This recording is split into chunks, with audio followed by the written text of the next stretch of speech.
The job itself wasn't that bad once I got used to the smell. Most days it only took about an hour for my nose to develop immunity to it. The problem harder to deal with than the odor was my ulcerous worry that someone I knew might see me. Then, while working one day, I had a revelation. I realized that it was the very job I had that made me invisible, and that's when it became fun. The truck rolled out around 5:30 a.m. and usually reached the first stop within a half hour. The first stop was where my day really began.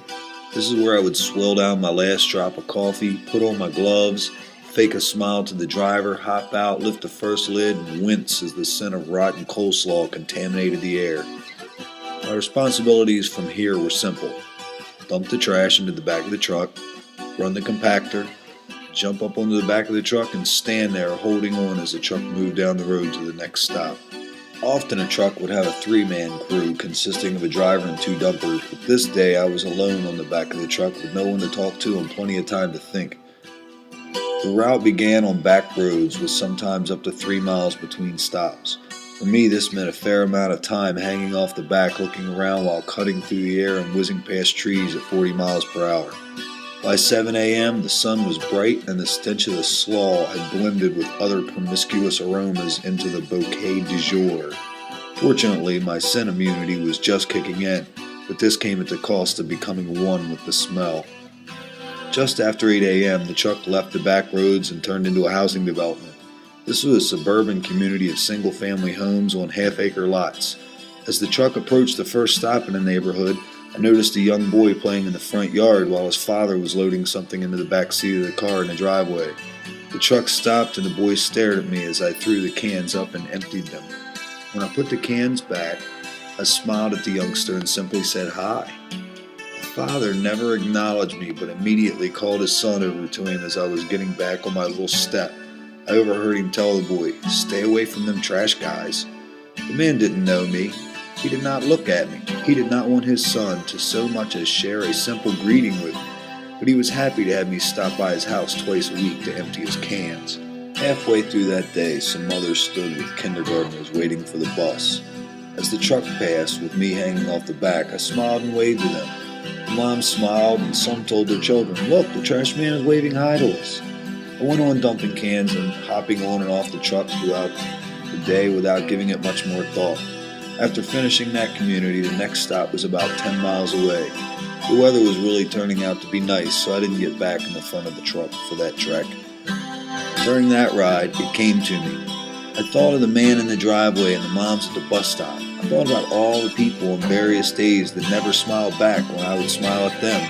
I realized that there are some jobs that are virtually no one pays attention to who is doing them. I was the trash man. I could be anybody. Absolute autonomy.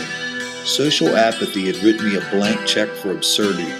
My personal behavior on the back of that truck was irrelevant as long as all the cans were emptied at the end of the day. I saw this as a license to be loony and decided to test my invisibility hypothesis. As the truck rolled down the road, I moved to the left side so I could see the cars coming from the other direction. As cars approached and passed, I stared at people in them. Sometimes I smiled big and sometimes I tried to look scary or deranged. My look made no real difference. Most people did not notice. And those that did showed no reaction. Nice trash man, mean trash man, crazy trash man. Any of these are socially acceptable as long as the trash is gone. At the next stop, it was obvious that someone had just cleared out their attic. There was a box of clothes, a box of records, a box marked decorations. One of them had Halloween costumes written on the side of it. Before compacting it all, I took out 2 6-foot-long pieces of red, shiny Christmas garland and tied one to each side of the truck. Found an old Star Wars costume and put it on. Now I could really test out my theory. For the rest of that morning, Darth Vader hung off the back of a trash truck that had 6-foot shiny red streamers flying from its rear as it moved through the streets. This was truly a fun day, and people did begin to notice the trash man. I believe I may have scared a few old ladies in an Oldsmobile, but I primarily saw lots of smiles that day. Next morning, I still had yesterday's grin on my face as the truck headed out. I did not know where we were headed or what crazy things I might find to do. I also did not fear being seen by an old acquaintance, as I figured they probably wouldn't pay enough attention to recognize me.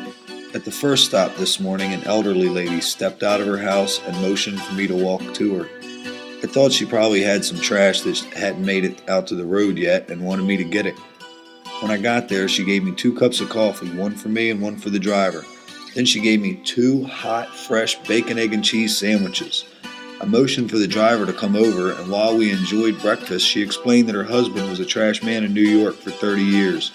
After he retired, they moved to Maryland because they had grandchildren here. She talked about her husband with such great respect and love in her voice as she informed us he recently passed away. She said he was a good man and that he loved bacon, egg, and cheese sandwiches.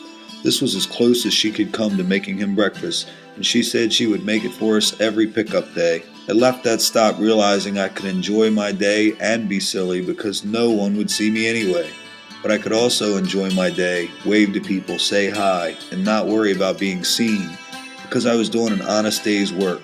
And like her husband, I try to be a good man.